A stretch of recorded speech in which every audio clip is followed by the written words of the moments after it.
Hello and welcome to episode 8 of Thought Bubbles, sparkling insights into community engagement. I always try and bring you these from my home area of McLaren Vale wine region, about 45 minutes south of Adelaide in South Australia. And today is such a beautiful day that I couldn't possibly be in the office talking to you. I had to bring you up to this amazing viewpoint where we look out over the vines and towards the sea, and it's just glorious today, so I personally couldn't be stuck in the office for a minute longer either. So welcome. Today I'm going to be talking in response to a question that was sent to me by Leonie. Thank you very much, Leonie, for this question. Leonie asks, should community engagement be constant practice rather than issue-based activity?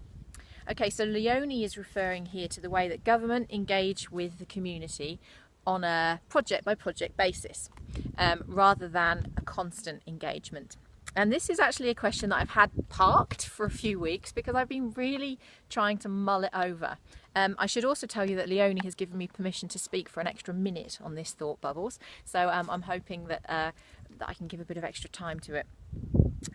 Look, the current model is that it's government-led.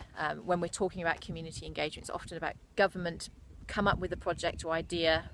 Might be because the community have told them they want it, or it might be for some other reason. They come up with that project and they need to develop it and they need to run with it. They need to engage the community, so they go out to engage the community in a conversation about that project or issue.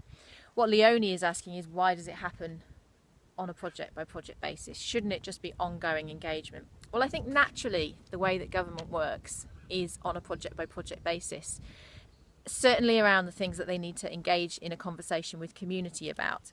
I don't know if any of us would really want to engage in a daily basis about their core ongoing business of, rubbish collection, road maintenance, all those kind of day-to-day things that perhaps local government might do. Why would we want to be having constant engagement about that? I don't know. But thinking about it from a community perspective and how some of us in the community are fairly active and we're involved in different groups and organisations, I guess it would be nice to see government representation in that process as part of the community, at the table with the community, if you like, rather than being the ones to lead the process. So yes, the answer to your question, Leonie, is I would love to see it more of an ongoing practice. But whether you can or not, that's another thing, because the capacity for any organisation, whether it's government or non-government, to actually be out there right on the ground, involved in everything, would actually be quite difficult. You could argue, that you could have government representatives that go out and kind of be part of the community. When you're on a not-for-profit organisation's board, it would be great to have a government representative there at the table with you. Those sorts of things would be good, but I worry about the resourcing. I also worry, I guess, about the quality of that engagement. And that engagement becomes more about relationship building than about input into decision making by the government. I think it's a complete shift. I think it would be a complete shift to a different model. And I actually raised this question with a few of my engagement colleagues. I'm really babbling here, but this is kind of where my head is at around this topic. I put it to a few engagement colleagues, and a few of them said, well, it probably needs to be a mix between ongoing engagement, kind of really being there involved in the community as government, and that kind of project-by-project government.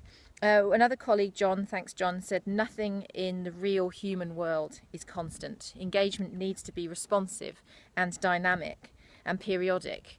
So that's another way to look at it. Valley also said this is, thank you Valley, she talked about that this is when community engagement becomes community governance, and the definition of community governance can be quite varied. But it's, in this instance, it's about where the community as a whole has a main say on issues affecting it, which is kind of a bit more about that ongoing process of engagement. I don't know if I've answered your question there, and I've babbled a fair bit, but I can actually feel myself getting burnt, so I better go. I'd love to know what you think about what I've just talked about. That would be really good. Let me just repeat the question. Should community engagement be a constant practice rather than an issue-based activity?